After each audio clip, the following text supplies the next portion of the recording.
Sometimes if I start calling people and they're not picking calls, the next thing I do is I call the person closest or closer. You see the question like, what's your genotype? This thing on that. Then you get to see. Sometimes it's not even on the first day that you get to talk about what's your genotype. I mean, it gets to a point that yes, the love is there, but there are some certain situation that you get to see that love is not enough. I hope you people reconsider though. I'm just saying from my own point of view. I hope you could reconsider. Now we're going to take one last one that I would really like to share. This is a tweet from Mr. Marshall, and it was a tweet that someone did, one influencer, man of letters. He tweeted, "At what point did it become clear to you that life is vanity? What happened?" Now, this is a quoted tweet from Mr. Marshall. "Fatima was my friend. She was a sickle cell warrior, and whenever she had crisis, I was the first person she would reach out to.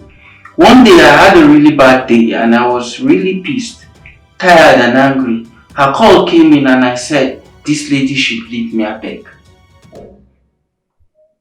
I didn't pick the call and she didn't call back. 24 hours later, I was in a better mood, so I called and her sister picked and said, 'Fatima Tarusu.' In Hausa, Fatima Tarusu means Fatima is dead. Apparently, she was having mother of all crisis and was in the ICU. So she requested they call me that she wanted to thank me for being there. For her always. And I didn't pick.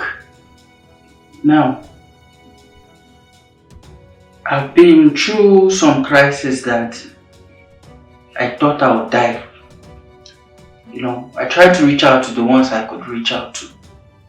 Some can come, some will be able to come, and as I said earlier, you just get angry at the fact that you don't know what the other person is going through.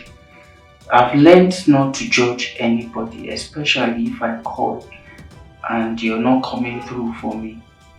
It still boils down to the same problem. I might have my own things I'm going through, the fact that I'm having challenges, but that doesn't means the other person too doesn't have her or his own challenges.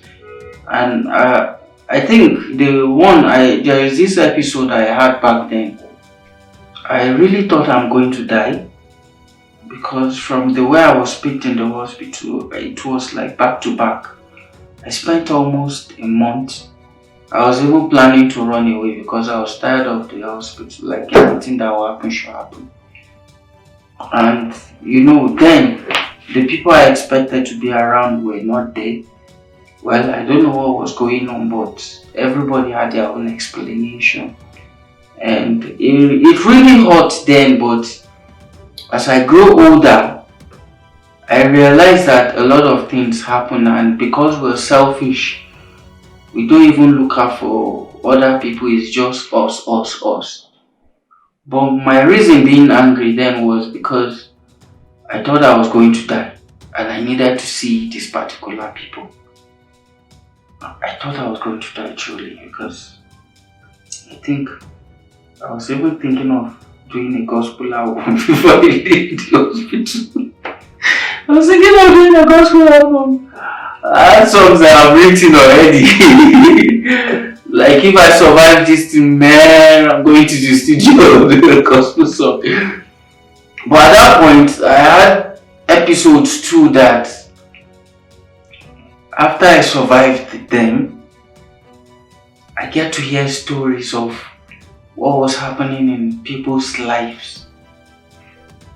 So I developed this threshold, this wall of if I'm in pains, if I have problems, let me be able to manage it because I don't want to give people this notion like I get to call you every time, I get to make you come over, help and stuff like that.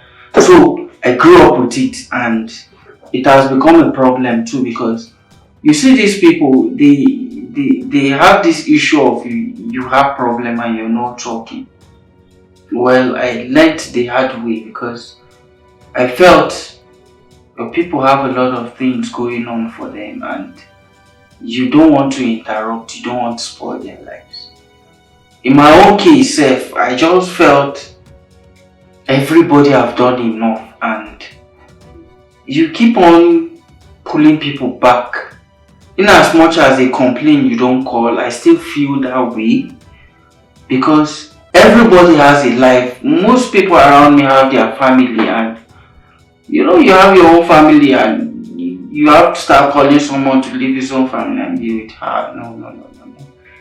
So I developed this way of managing the sickle cell and I have doctors and nurse on speed dial that I could just dial and say, okay, see what's going on.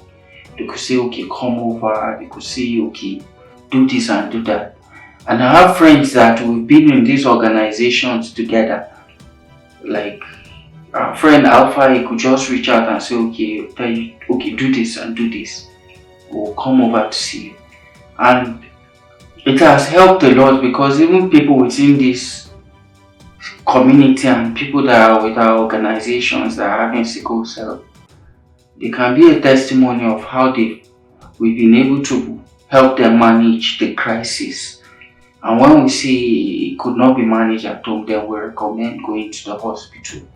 And it has been helpful to us, not only me personally, it has been helpful to many people around us. So it's a way of saying you don't have to judge people when you start reaching out and all. But it's also painful to the person because, as Marshall said, he was having a bad day. At that point, if he had known that Fatima would die, I'm sure he would have gone to any length. So for one, I would never judge Marshall. Well, he has been coming through a lot of times and this particular moment, he never saw Fatima kicking the bucket and it will really haunt him for a while, but I hope Marshall finds a way to forgive himself and not let this thing take the other side of him. We're human, yes, and things happened. We don't see it coming, and I for one have lost people and we have friends that we've lost to the same thing. We have a friend back then too, we never knew he would die. I think I spoke with him a day or two before his demise and he said he's dead. I just felt, oh my god. Assuming I know he's going to die, I would have done better, but there is nothing we could do. This is life and things happen. So I just want us to take our time, reach out to your friends out there. Don't judge people because they did not pick your call. Everybody might go through one or two challenges and just be that kind of person that once a while, just reach out. We never know what's coming, who's coming and all that. Even people that are living normal lives too. Sometimes they just, you just hear this one is no more. Well, this is life and things happen.